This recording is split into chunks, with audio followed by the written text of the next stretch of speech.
توسا کے بشعور عوام، جیسا کہ آپ سب کو معلوم ہے کہ اس وقت بلوچ قوم اور بلوچ قوم کے حقیقی نمائندگان کو شدید ریاستی جبر کا سامنا ہے۔ گزشتہ 70 سال سے نہ صرف یہ کہ ریاست پاکستان نے بلوچ قوم کی ہر طریقے سے نسل کشی کی ہے، بلکہ اس نسل کشی کے خلاف اٹھنے والی ہر پرامن سیاسی تحریک اور پرامن مزاحمت کو طاقت اور تشدد کے ذریعے کچلنے کی کوشش کی ہے۔ اپنے جرائم پر پردہ ڈالنے کے لیے اس ریاست کا اولین ٹارگٹ سیاسی کارکنان رہے ہیں۔ اب کی بار بھی ریاست نے یہی طریقہ کار اپنایا ہے اور پرامن سیاسی جدوجہد کو ڈائیلاگ کی بجائے طاقت، تشدد اور بندوق کے ذریعے ختم کرنے کی کوشش کی ہے۔ اس وقت بلوچ قوم کے بقا اور حقوق کی واحد نمائندہ تحریک بلوچ یکجہتی کمیٹی کی مرکزی لیڈرشپ سمیت ڈاکٹر ماہرنگ بلوچ کو شدید ریاستی کریک ڈاؤن کا سامنا ہے۔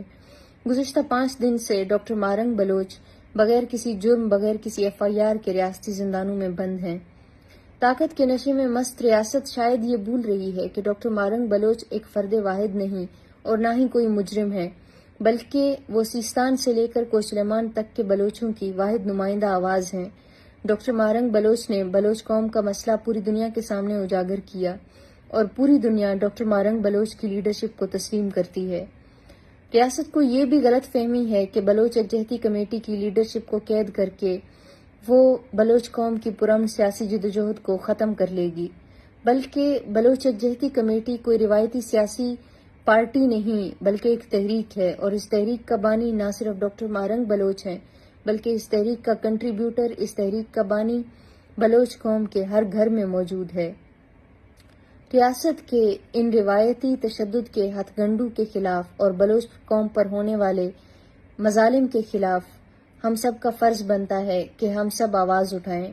اس ضمن میں کل 27 مارچ کو دوپہر 2 بجے توسا شریف میں ہاشمی چوک سے لے کر کلمہ چوک تک ایک پرامن احتجاجی ریلی نکالی جائے گی۔